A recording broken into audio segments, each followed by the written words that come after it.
नमस्कार दोस्तों, आप सभी का स्वागत है हमारे YouTube चैनल मान्या लाल किताब रेमेडीज में। आज मैं आपके साथ बात करने जा रहा हूं तुला राशि के बारे में और आज का मुख्य टॉपिक होगा 1 से लेकर 31 मई 2025 ग्रहों का जो बड़ा परिवर्तन इस महीने होगा उसका कैसा प्रभाव तुला राशि के जातकों के लिए रहेगा।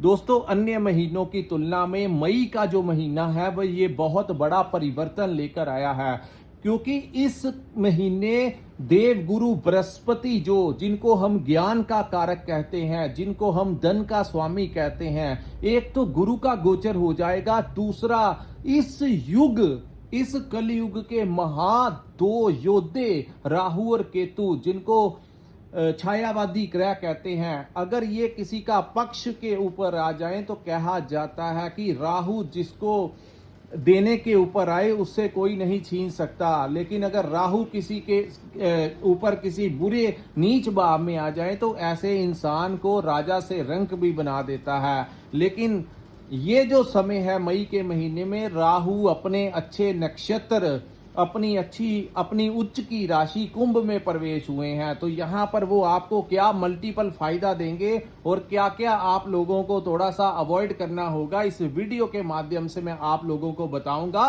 और अन्य ग्रह जो हैं शुक्र, शनि, सूर्य, बुध, गुरु, मंगल, इनकी कैसी अवस्था इस महीने आप लोगों के ऊपर रहेगी, क्या क्या परिणाम होंगे, इसके ऊपर मैं बहुत ही इंपॉर्टेंट जानकारी लेकर आया हूं। सो दोस्तों, वीडियो ये जो है अंत तक आपको सुनिएगा, क्योंकि बड़ी मेहनत के पश्चात हम आपका मार्गदर्शन करने के लिए ये वीडियो अपलोड करते हैं। ये वीडियो ऐसे ही अपलोड नहीं किया जाता, गहरे अध्ययन के पश्चात ही, क्योंकि काफी लोग जो हैं इसी वीडियो के अनुसार अपना मार्गदर्शन लेते हैं, तो हमें बहुत अच्छे से आप लोगों का मार्गदर्शन कर सकें, इसीलिए हम आपके लिए ये वीडियो अपलोड करते हैं। दोस्तों, इस सामने जो मैंने आपके कुंडली बनाई है ये आपकी चंद्र राशि के अनुसार तुला राशि की कुंडली है। जिनकी जन्म राशि तुला है या जिनकी नाम से राशि तुला है उनके लिए ये वीडियो बहुत इंपॉर्टेंट होने वाला है। यहाँ पर हालांकि सबसे ज्यादा मायने रखता है कि आपकी पर्सनल कुंडली के अनुसार किस ग्रह की महादशा और अंतरदशा आपके ऊपर चल रही है। वो ग्रह जिन भावों में बैठे होते हैं उनका प्रभाव सबसे ज्यादा देखने को मिलता है। आइए जानते हैं दोस्तों, तुला राशि वालों के लिए आपके लिए मई का महीना क्या बड़ा परिवर्तन लेकर आया है। सबसे पहले मैं आपको बताऊंगा राहु के बारे में। दोस्तों, राहु का गोचर जो है ये आपके पंचम भाव में होगा। हालांकि मैंने यहां पर राहु के बारे में आपको बताना चाहूंगा कि ये आने से पहले ही अपना प्रभाव देना शुरू कर देंगे। यानी जैसे 29 मार्च 2025 को शनि का गोचर आपके छठे भाव में हुआ था, तब मैंने आपको बोला था कि शनि जो है ये सीधी चाल चलने में 1 से 1.5 महीना लगा देते हैं। सो एक तो शनि जो है वो एक्टिवेट हो जाएंगे, दूसरा राहु 18 मई आने से 10 दिन पहले से ही अपना प्रभाव देना शुरू कर देंगे। सो ये बहुत तेज ग्रह हैं। सो पंचम भाव किन चीजों से रिलेटेड है दोस्तों, ये जो गोचर है आगामी 1.5 वर्ष के लिए यानी 18 महीने के लिए आपके पंचम भाव में होगा। सो क्या क्या रास्ते खुलेंगे, किन चीजों से आपको बचाव करके चलना होगा, आज मैं आपको बताऊंगा। दोस्तों, पंचम भाव जो होता है ये हमारी संतान का भाव होता है। पंचम भाव जो है ये हमारी शिक्षा का भाव है, हमारी स्टडी का भाव है, हमारी लव लाइफ का भाव है, हमारी मैनेजमेंट का भाव है, हमारी बौद्धिक क्षमता कैसी है, किस बुद्धि के साथ हम अपनी जिंदगी में चीजों को टैकल करते हैं, ये पंचम भाव उन चीजों से रिलेटेड है। हम किस जगह के ऊपर इन्वेस्ट करते हैं, शेयर मार्केट का, स्टॉक मार्केट के लिए भी हम अपने पंचम भाव को देखते हैं। तो वहां पर राहु का उच्च का होकर आना, कहीं ना कहीं अगर आपने कोई पुराना पैसा शेयर मार्केट में, स्टॉक मार्केट में इन्वेस्ट किया है तो अचानक से आपको वहां से बड़ा लाभ मिल सकता है। दूसरा, यहां पर बात करते हैं शिक्षा को लेकर, तो ये राहु का बुद्धि के भाव में उच्च का होकर बैठना कहीं ना कहीं आपको बहुत ही ज्यादा डिप्लोमेटिक बना देगा। जिस प्रकार चेस खेलते हुए, शतरंज को खेलते हुए इंसान अपनी किस प्रकार से मूवमेंट करना है, ऐसी बुद्धि जो है राहु आपको देंगे। चाहे वो आपकी शिक्षा का क्षेत्र हो, वहां पर भी आपको वो बड़े डिप्लोमेटिक तरीके से रिजल्ट देंगे। दूसरा, आप अगर कहीं पर नौकरी करते हैं, चाहे व्यापार करते हैं, वहां पर किस प्रकार से तेज बुद्धि का इस्तेमाल करना है, ये वैसी बुद्धि राहु आपको देंगे। कौन से पैंतरे अच्छे रहेंगे, चाहे वो आपके एम्प्लॉयज के साथ हो, आगे का कहां पर इन्वेस्टमेंट करना है, किस जगह इन्वेस्ट करके हमें कितना प्रॉफिट होगा, ये बुद्धि जो है राहु यहां पर देते हैं। और कई बार मैंने देखा है कि राहु अगर उच्च के होकर पंचम भाव में बैठे हों तो ऐसे जातकों को शेयर मार्केट, स्टॉक मार्केट में या शॉर्टकट वाले कामों में बहुत ज्यादा पैसा देते हैं। यानी कि आपको वो वही डील्स आपके समक्ष लेकर आएंगे जिसमें आपकी मेहनत बहुत कम होगी और प्रॉफिट आपको बहुत ज्यादा होगा। ऐसी संभावनाएं तुला राशि वालों के लिए आने वाले समय में आपके लिए होगी। क्या व्यापार करना है, आपकी दुकान में, आपकी फैक्ट्री में क्या क्या सामान अच्छा रहेगा बिक्री के लिए। अगर आप नौकरी करते हैं तो वहां से आपने स्विचिंग कहां पर करना है, किस कंपनी में आपको हायर पैकेज मिलेगा, कहां पर आपकी प्रमोशन होगी, कहां पर आपका फ्यूचर सिक्योर और अच्छा होगा। ऐसी तेज बुद्धि राहु यहां पर आपको दोस्तों मई के महीने से ही आपको कुछ चीजों का पता लग जाएगा और कॉन्फिडेंस जो है वो आपका जबरदस्त रहने वाला है। लेकिन यहां पर कहते हैं हर सिक्के के दो पहलू होते हैं दोस्तों। खास करके जो लोग प्रेगनेंसी में हैं, जो स्त्रियां प्रेग्नेंट हैं, उन लोगों को थोड़ा सा ध्यान रखना होगा, क्योंकि पंचम भाव जो है वो हमारी संतान का भी भाव है। तो वहां पर ये जब पंचम भाव में आते हैं तो कई बार संतान को लेकर कोई समस्या दे सकते हैं, उनकी हेल्थ को लेकर, उनके करियर को लेकर, उनके परिवार में कुछ ना कुछ तुला राशि वालों के संतान के साथ विवाद की स्थितियां भी पैदा कर सकते हैं। और हालांकि यहां पर मैं आपको बताऊंगा कि अपनी संतान के किसी काम में आपको इन्वेस्टमेंट नहीं करना है, ये आपका पैसा वहां से खराब करवा सकते हैं। सो अगर आप अपने संतान के काम में इन्वेस्ट करना चाहते हैं तो थोड़ा सा रुक कर ही करना, अन्यथा उनका वो वहां पर आपका लॉस करवा सकते हैं, उनका भी बिजनेस का प्रॉब्लम हो जाएगा और आपका पैसा भी खराब हो सकता है। तो किसी भी प्रकार से आपने ये कार्य जो है इसके ऊपर आपको थोड़ा सा कंट्रोल करना होगा।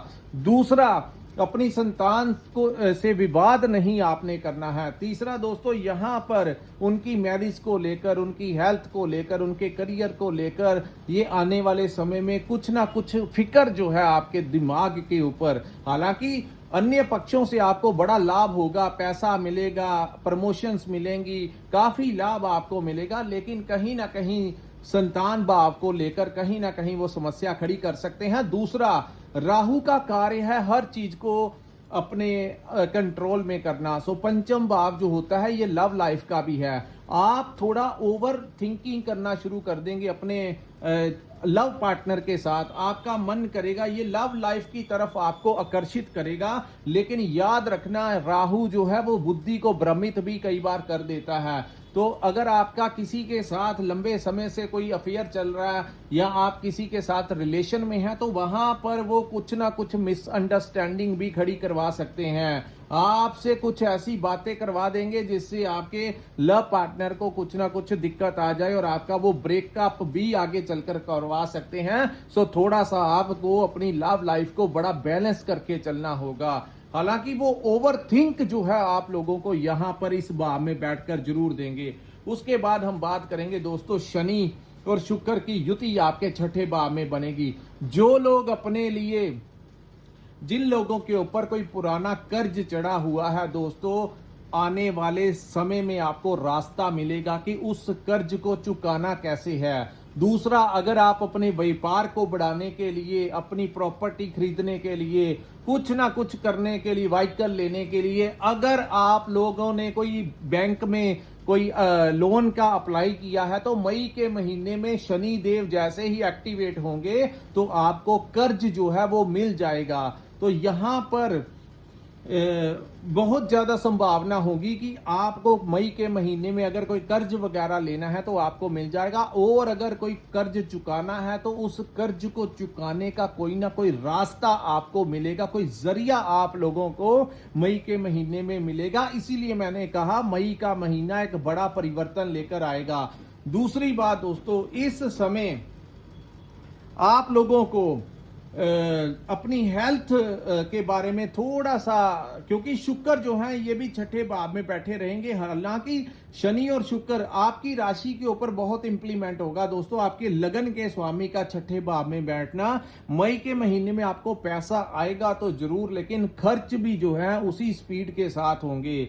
यहां पर शनि के आने से आप लोगों को हेल्थ के रिलेटेड अगर कोई समस्याएं आ रही थी तो धीरे धीरे करके वो दूर होंगी। चाहे आपकी मेडिसिन के साथ हो जाए, चाहे कोई छोटे मोटे ऑपरेशन के साथ हो जाए, लेकिन वो तमाम प्रकार की हेल्थ से रिलेटेड, क्योंकि शनि जब छठे भाव में आते हैं तो इसको रोग नाशक भी कहा जाता है दोस्तों। यहां पर रोग, ऋण और शत्रु का नाश कर देंगे ये आने वाले 28 वर्ष में। आप देखिएगा धीरे धीरे जैसे ही शनि अपनी पावर को पकड़ेंगे, आप लोगों के खिलाफ कोई भी षड्यंत्र भी कर ले, कुछ भी कर ले, लेकिन आपका कोई बिगाड़ कुछ नहीं पाएगा।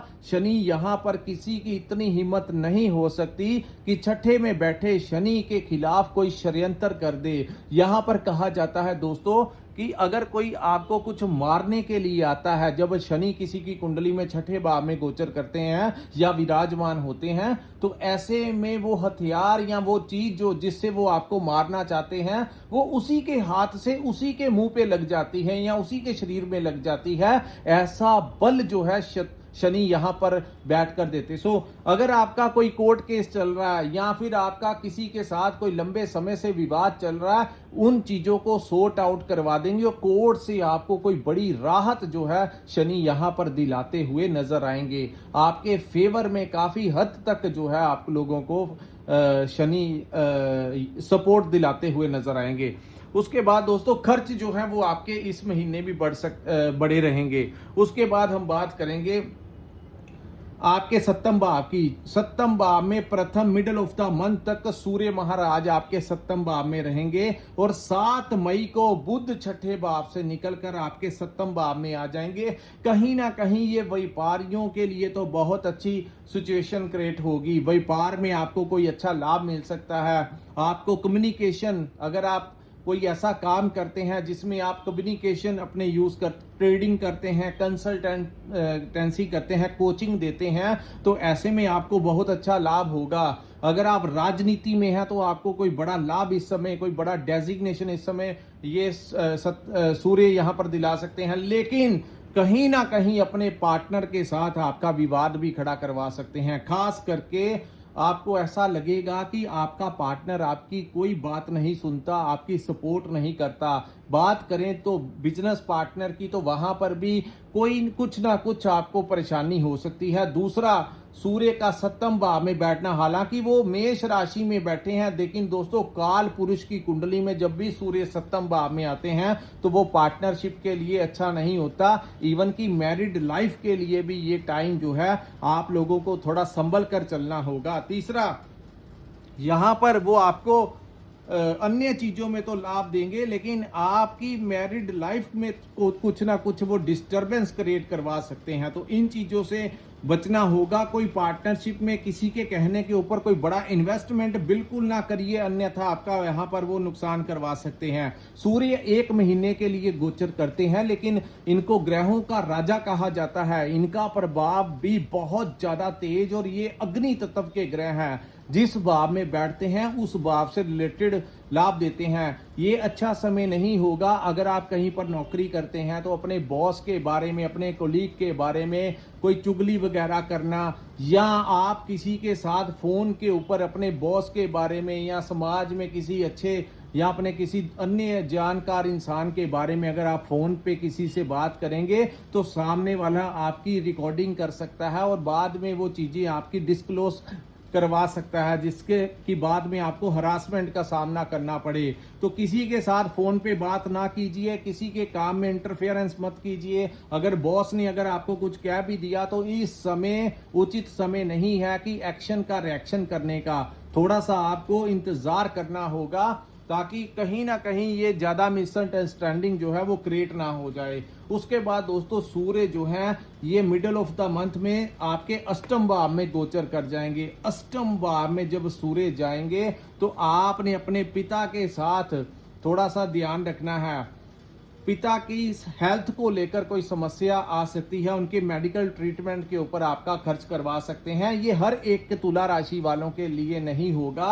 हाँ, अगर आपकी जन्म कुंडली में भी सूर्य अष्टम भाव में है या आपके ऊपर कोई महादशा या अंतरदशा चल रही है तो ये चीजें ज्यादा उग्र हो जाएंगी। लेकिन सामान्य तुला राशि वालों के लिए जिनके ऊपर सूर्य की महादशा अंतरदशा नहीं है उनके लिए कोई ज्यादा नहीं, लेकिन फिर भी आपकी रेपुटेशन के कारक ग्रह का अष्टम में बैठना, कहीं ना कहीं कोई ऐसा कार्य मत करना। खास करके अगर आप सरकारी नौकरी करते हैं तो कोई आपको रिश्वत में किसी ट्रैप में फंसा सकता है, तो कोई ऐसा कार्य ना करना जिससे आपकी रेपुटेशन के ऊपर आंच आ जाए। चाहे आप लोग दोस्तों, पैसा जो होता है वो जिंदगी में कभी कम आ जाता है तो कभी ज्यादा आ जाता है, लेकिन रेपुटेशन, हमारी इज्जत बनाने में हमें सालों साल लग जाते हैं। और जब हमारे द्वारा कोई एक कार्य गलत हो जाता है तो लोग हमारे अच्छे 1000 कामों को भूल जाते हैं, और वही एक कार्य जो होता है उसी को लेकर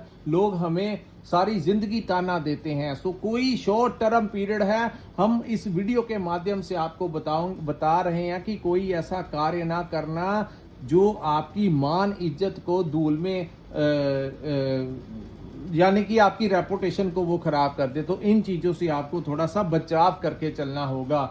उसके बाद दोस्तों, इस समय का सबसे अच्छा गोचर, जिस प्रकार शनि का गोचर उसी प्रकार देवगुरु बृहस्पति जो हैं इस महीने आपके भाग्य के भाव में गोचर कर जाएंगे। और ये 14 मई 2025 को गुरु का अष्टम भाव से आपके भाग्य भाव में जाना, दोस्तों कहीं ना कहीं आपके भाग्य में गुरु का आना आप लोगों के कई रास्ते खोलेगा, आपके पिता का आपको सपोर्ट मिलेगा। लेकिन दोस्तों, जब भी गुरु भाग्य के भाव में आते हैं तो ऐसे में मेहनत बहुत बढ़ा देते हैं। आपको बहुत मेहनत करनी होगी, मेहनत जितनी करेंगे उतना तभी जाकर गुरु आपको देंगे। क्योंकि गुरु जो है दोस्तों धन भाव में, पंचम भाव में और भाग्य के भाव में जब भी आते हैं तो यहाँ पर आप लोगों को जितनी आप मेहनत करेंगे आपको भाग्य के सहारे में नहीं रहना होगा। जैसे कई काम ऐसे होते हैं कि आप लोग कहते हैं कि अगर हमारे भाग्य में होगा तो हमें मिल जाएगा, ये वाले दिमाग में नहीं रखना। आपको ये टाइम जब गुरु आपके 9th हाउस में जाएंगे तो यहां पर वो आपके काम तभी करेंगे अगर आप अपने कर्म करेंगे, तो कर्म आपको थोड़ा ज्यादा करना होगा। तो ये समय अगर आप अन्य ग्रहों से बहुत अच्छा लाभ चाहते हैं, जैसे राहु आपको अच्छा खासा पैसा देने आ रहा है, शनि आपके लिए बहुत ही ज्यादा सपोर्ट आने वाले 22 वर्ष के लिए करेंगे, लेकिन गुरु जो है जिस भाव में गए हैं दोस्तों, इसमें आप लोगों को फायदा तभी मिलेगा अगर आप कर्म करेंगे। लेकिन ये वो महीना हो सकता है कि आप लोगों को सडनली पैतृक संपत्ति में कोई हिस्सा इस महीने मिल सकता है। अगर आपका लंबे समय से कोई डिस्प्यूट चल रहा है तो इस महीने आप लोगों को वहां से आपका जितना भी हिस्सा हुआ उतना मिलने की आप लोगों को संभावनाएं हैं। रिसर्च के क्षेत्र में काम कर रहे लोगों को यहाँ पर कोई नेम और फेम मिल सकता है। कोई ऐसा कार्य, जो लोग मेडिटेशन करते हैं, तंत्र विद्या से जुड़ाव रखते हैं, कोई रिसर्च की स्टडी करते हैं, डॉक्टर्स हैं, साइंटिस्ट हैं, आए दिन कोई नई टेक्नोलॉजी का निर्माण करते हैं, उन लोगों के लिए ये टाइम बहुत अच्छा होगा और उनको नाम और प्रसिद्धि भी ये टाइम दिला सकता है। उसके बाद दोस्तों, गुरु जो हैं, हम बात करेंगे मंगल गुरु के लिए हम सेपरेट एक वीडियो बताएंगे, क्योंकि ज्यादा हम एक ही ग्रह के ऊपर बहुत लंबा नहीं बोल सकते। तो गुरु बृहस्पति के गोचर का तुला राशि के ऊपर क्या प्रभाव होगा, इसके लिए हम थोड़े ही दिनों में आपके लिए एक जानकारी अपलोड करेंगे, जिसमें आप सुन लेना कि गुरु का गोचर आप लोगों के लिए कैसा रहने वाला है। उसके बाद हम बात करेंगे मंगल ग्रह के बारे में। मंगल आपके 10th भाव में, आपके 2nd हाउस के स्वामी का आपके 10th भाव में जाना, आपके 7th भाव के स्वामी का 10th भाव में जाना, कार्य क्षेत्र में आपको कोई नई क्लाइंट्स मिल सकते हैं, कार्य क्षेत्र में आपको नया प्रोजेक्ट मिल सकता है। अगर आपका कहीं पर जॉब इंटरव्यू है तो वो क्लियर हो सकता है। सरकारी नौकरी लगने के इस महीने आपके चांसेस बन रहे हैं। दूसरा, अगर आपकी प्रमोशन नहीं हुई तो इस समय आप लोगों की प्रमोशन भी हो सकती है और पैसे के लिए, धन के लिए आप इस समय पुरजोर मेहनत करते हुए अपने कार्य क्षेत्र के ऊपर नजर आएंगे। दोस्तों, जब भी मंगल दसम भाव में आते हैं तो अपनी जीत के झंडे गाड़ देते हैं। यहां पर कहा जाता है कि वो इतने बली हो जाते हैं कि वो इंसान जो है वो कितनी हजारों लाखों की भीड़ को आकर्षित करने में सक्षम हो जाता है। तो मंगल का दसम भाव में आना कहीं ना कहीं इस समाज में, इस आपके परिवार में, जहां पर जिस एनवायरनमेंट में आप रहते हैं वहां पर आपका होल्ड जो है वो कायम होगा और कोई आपको दबा नहीं पाएगा। इतने बली हो जाते हैं मंगल यहां पर बैठकर। और जब भी मंगल दसम भाव में आते हैं तो दोस्तों ऐसे जातक सबसे ज्यादा प्राथमिकता जो होती है अपने काम को देते हैं, अपने कर्म को देते हैं। तो यहां पर मंगल पूरा महीना रहेंगे और तुला राशि के जो जातक हैं अपने वर्क के ऊपर बहुत ज्यादा डेडिकेटेड होते हुए नजर आएंगे और किसी भी हालात में आप लोग अपने कार्यों को पेंडिंग नहीं रखेंगे। उसके बाद हम बात करेंगे दोस्तों केतु के बारे में। केतु जो है आपके लाभ भाव में गोचर कर जाएंगे 18 को। तो दोस्तों आपके 12th हाउस से निकलकर आपके लाभ के भाव में गोचर केतु का जाना, यहां पर मैं आपको सबसे बड़ी एक टिप देना चाहता हूं। दोस्तों केतु एक ऐसे ग्रह है जिनको रहस्यमय ग्रह कहा जाता है और जहां पर ये बैठते हैं वहां पर अगर आप लोग इस प्रभाव को समझ सकते हैं तो यहां पर कहा जाता है कि आप अपना ये लाभ के भाव में केतु चले गए हैं तो जितना भी लाभ आपको अपने काम से मिलेगा, अपनी नौकरी से मिलेगा, अपने प्रमोशन से सैलरी बढ़ेगी, अपने काम काज में आपको जितना वो लाभ देंगे, उस लाभ को जितना आप लोगों में नहीं इसका जिक्र आपको करना, आपको इसको हाइड करके चलना है। अपना कितना प्रॉफिट होता है, किस काम में आपको कितनी बचत होती है, कितना लाभ मिलता है, इसके बारे में कितनी आपको सैलरी मिलती है, आपको किसी अनदर सोर्स से क्या पैसा मिल रहा है, तो यहां पर आप लोग जैसे ही ये चीजें लोगों में डिस्क्लोज करना शुरू कर देंगे तैसे ही आपके लाभ भाव में केतु प्रॉब्लम क्रिएट कर देंगे। सो अगर आप चाहते हैं आगामी 1.5 वर्ष तक, 18 महीने तक लाभ ही लाभ लेना, तो कृपया अपने लाभ को पर्दे में रखें और इस रहस्य का पर्दा किसी दोस्त, मित्र, रिश्तेदार, यहां तक कि आपके परिवार में भी आप लोग ना बताएंगे तभी अच्छा रहेंगे। जैसे ही आपने उजागर किया तो केतु आपके लाभ का पर्दा ही यहां से उठा देंगे, फिर आपको काम काज तो चलेगा, उतना लाभ नहीं ले पाएंगे। सो केतु यहां आपको मैंने बता दिया कि किस प्रकार से आपने केतु को करना है। कुछ चीजें हमारे हाथ में होती हैं, कुछ नहीं होती। केतु के रहस्यमय ग्रह है तो इसका रहस्य जो है वो आपको सोर्स ऑफ इनकम जो है आपको उसका पर्दा बनाकर रखेंगे तभी आपको लाभ मिलेगा। इस महीने अगर आप विदेश यात्रा करना चाहते हैं तो आपको वीजा लगने के चांसेस हैं। शुक्र शनि की युति आप लोगों को फायदा देगी, विदेश से आपको लाभ दिलाएगी, आपको पैसा आएगा, आमदन आएगी, लेकिन खर्च जो है वो भी आपको देने पड़ेंगे। सबसे ज्यादा आप लोगों को परेशानी तब होगी जब आपको लोन चुकाने वाली EMI जब आएगी, तो वो चीजें आपको थोड़ा सा ज्यादा परेशान कर सकती हैं। सो दोस्तों ये था तुला राशि वालों के लिए मई 2025 का महीना कैसा रहेगा। अगर ये वीडियो अच्छा लगा हो तो कृपया इस वीडियो को लाइक कीजिए, हमारे चैनल को सब्सक्राइब कीजिए, नीचे कमेंट सेक्शन में कमेंट करके जरूर बताइए कि वीडियो कैसा लगा। और जिन जातकों ने अपनी कुंडली का विश्लेषण करवाना होगा, जिनके पास अपना डेट ऑफ बर्थ और टाइम है और वो चाहते हैं अपने आने वाले भविष्य के बारे में जानना, आने वाला कल कैसा रहेगा, क्या क्या आपकी कुंडली किस काम के लिए बनी है, अगर आप जानना चाहते हैं तो कृपया स्क्रीन के ऊपर जो नंबर दिया है वहां पर आप हमें व्हाट्सएप के ऊपर मैसेज कर सकते हैं ताकि आप अपनी कुंडली का विश्लेषण करवा सकते हैं। इसी के साथ इस वीडियो को मैं विराम लगाता हूं। नमस्कार, जय माता दी।